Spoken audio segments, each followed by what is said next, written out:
Yep, what's good? It's your favorite stoner, Dee Wile, and you tuned into the only channel on YouTube. Damn, I'm spitting and shit.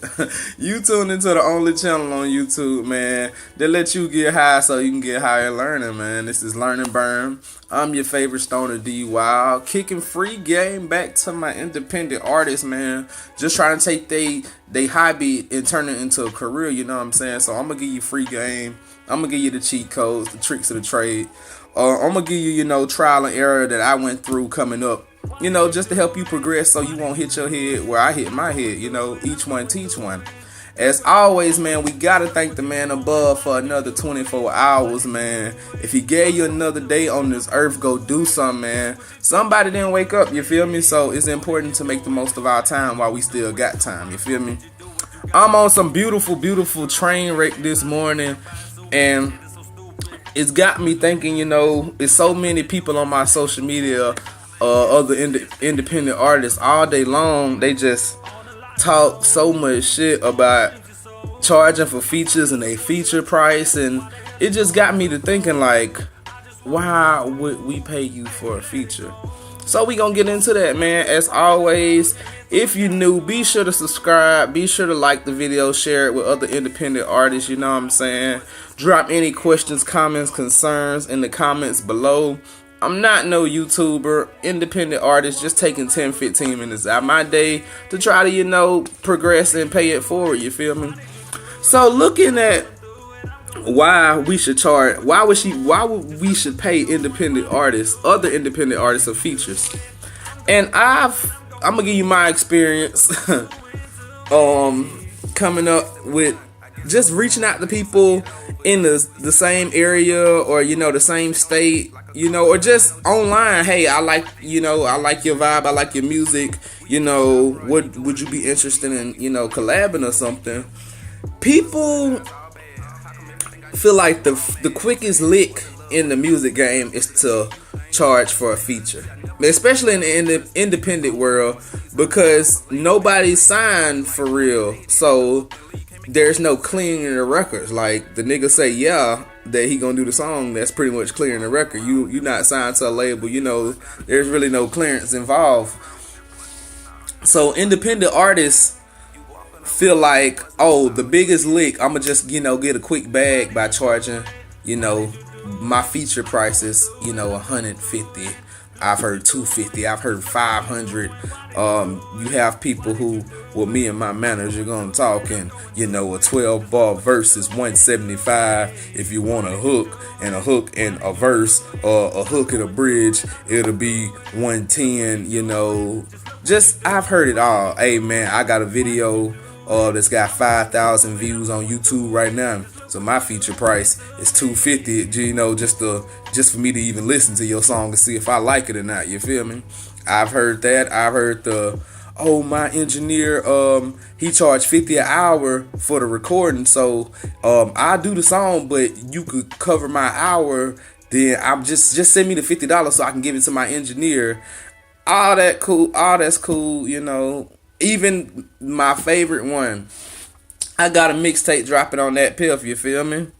Right now my features is 300, but this mixtape finna be so fire that Saturday morning the features automatically gonna go up to 600, just because the mixtape I just dropped is finna do numbers. Like, it's only been 24 hours and it ain't shut no sites down, it ain't crashed no servers or nothing, but I just know it's finna be so fire, that we finna have to just double and flip the feature price, just cause, bro, it's how we make a living. Which, that's true, don't get me wrong. As an independent artist, your number one priority is to make money, take care of your family, take care of your responsibilities, put back into your company, invest, more videos, better music, etc. So there's gonna come a point in time in your career where you will have to charge a feature. There will be a price for your features. Like, if you're good at something, never do it for free. But people jump the gun when it comes to charging for features. Like, you really have to ask yourself, what are people getting when they get a feature from you? And you can say, oh, you can pay me for the time, or me going to the studio, or whatever, the gas to get to the studio, or however you gonna charge people excuse me, that's fine. But you gotta ask yourself, what are they getting? Like, you know, when you see a Future feature or a Ty Dolla $ign feature, these are people that I'm fans of that I might not even like or know the original person whose record it is, but I'm gonna give a song a shot just because it's featuring, you know, them, somebody I fuck with and I know, hey, they normally deliver with the features. So if you don't have that name yet in this music game, or even in your area, your neighborhood, wherever you know charging for these features at, if your name don't mean nothing, then what are they paying for? A good verse? There's people out there that give you a good verse for free. So then you gotta ask yourself, why would I pay you for a good verse when I could pay him? And then that throws up the debate of, oh, well, my verse is better. I've done more, you know, I've did more shows in the city. Whatever. You could, it is what it is with that. But I'm gonna be honest with you. Just my personal opinion. Love it or hate it if you want. It don't really matter. But I feel like independent artists coming up, as long as you know, working, grinding, y'all all, you know, if you like somebody's music, first of all, don't feel like you just have to charge them for a feature just because, oh, this is the music game, this is the business, this is what we do. No. If I like your song and the shit hot and you want me to hop on it, I don't mind doing a swap for a swap, or, you know, we can work something out. Like, people want that quick bag, that quick lick from the feature that you might fuck up the relationship. I might give you a free feature right now just off the love, and then in return, you know, 3, 4, 5 months down the line, you look out for me and give me a verse back. Just because we done built that relationship. You know, I know you good for it, you know I'm good for it because I did a feature for you last time. But it does nothing in the independent game to, boom, okay, excuse me, that's the gas, man. I want a feature from you, fam. 12 bars. Excuse me, damn, that shit killing me. 12 bars. Alright, it's gonna be 200. Cool, no problem, that's January. Now we in April. The shoot and flip. Hey fam, I'm in the studio working, I got, you know, this song I can kind of hear you on. Give me a verse, fam, it's 16 bars. Alright, send it my way. Now you've already charged buddy 200 back in January for you to jump on his song, and now you reaching out and want him to get on your song. So what you think he finna do? He ain't finna, oh yeah, this shit hot, fam, I'm doing it off the love. Hell nah, he gonna remember that 200 your ass charged him 3 months ago and be like, yo, this shit hot. I done did X, Y, and Z since we last talked in January. You feel me? And you want 4 more bars, so my feature price is $250. Then you know, you pay the $250 and you really out $50 with a verse. Well, you could have just got a verse for a verse swap and been good and just did it off the love, or you done fucked up the relationship because you gonna be like, man, how this nigga gonna charge me $250 when I charged him $200, bro? Like, come on. And even if he do charge you $200 back, then only thing y'all really doing is swapping fucking money. Like, oh, I'm gonna give you $200, you gonna do this song. Then I'm gonna take that same $200 and you gonna do this song. Like, what did we accomplish? Nothing. So I think independent artists should honestly verse for verse swap with people that's on your level. And we all know there's levels to this in this music game. You know your level. Don't verse for verse swap with somebody that ain't on your level. You cheating yourself, you feel me? But to be honest with you, and this is just me when I give my features. I give my features, and I'm not gonna tell you the price I charge. It ain't nothing crazy like some of these niggas be charging $350. This and nah, bro. For what? Like, come on. First of all, I know you're an independent artist. I know your budget, Lil. I'm working with your budget. You see what I'm saying? Everybody might be different. It's people I've done features for just off the love. Like, hey, I like you. I like your movement. I like what you're doing. You know what I'm saying? We can work something out. Give me a verse back later. Just like that. You see what I'm saying? It's nothing. But with me, the reason why I charge for features, and this is why artists you have to wonder, what are you bringing to the table? I know where I'm at right now. When you see a Dee Wile song featuring Dee Wile on any platform right now, whether it's Spotify, Tidal, Apple Music, Pandora, any of your streaming sites, there isn't a song that has my name on it that has under 10K streams.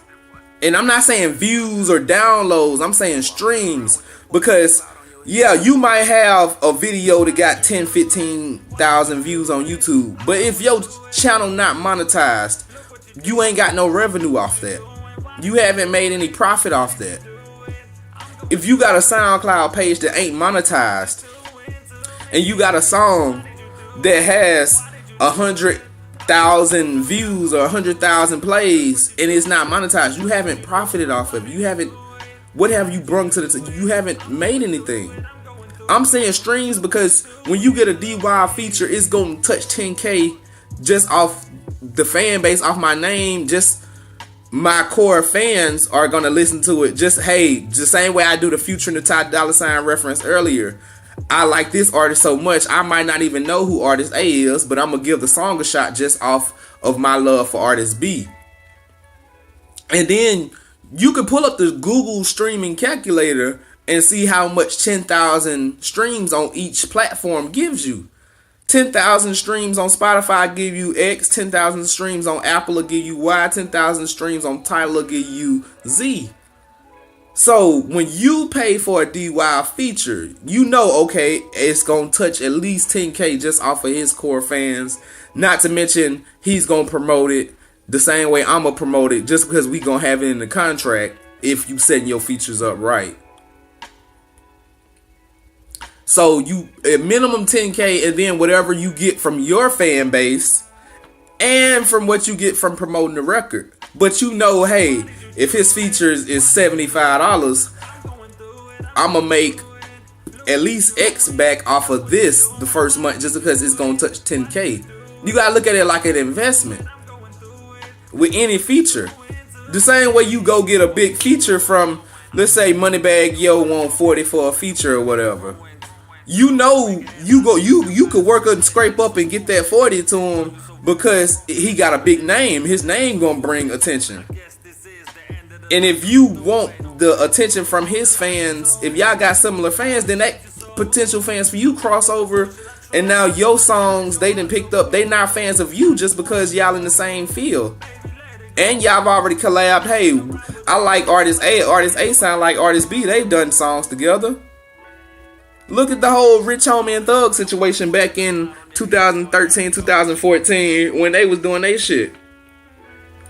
Niggas might not necessarily, been fans of Thug that was fans of Quan, but they kind of slowly developed a taste to them just because they was working together so much and collabing so much.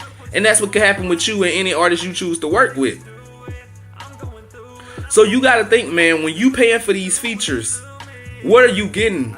And in return, independent artists, when you charging for features, what is the artist getting on return? Just to say, oh, they got Joe Blow on the song, Joe Blow on my mixtape. It can't guarantee me no revenue, no extra views, no nothing. I can't tour off this. I can't get it on the radio or get no connections off this, feature. But he gonna charge me, $175, $200 just because he got a book time for the studio on Saturday. Come on, man.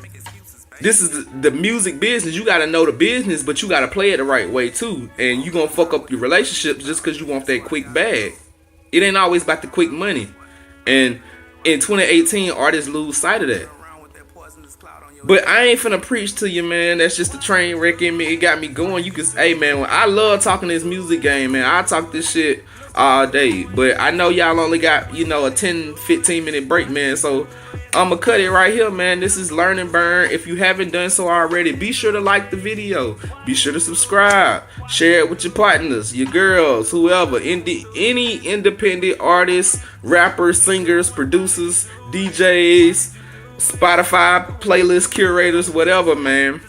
Thank y'all so much for the love I'm getting on these new songs, man. I just dropped Monday. I'm trying to make it the theme song for every Monday in 2018. If y'all haven't done so, go listen to it, man. But we got something coming, man. February's finest, Dee Wile, Learn and Burn. Thank y'all so much for the love. Signing off. See y'all tomorrow, man. Have a blessed day. As always, peace, love, and blessings to you and yours, baby.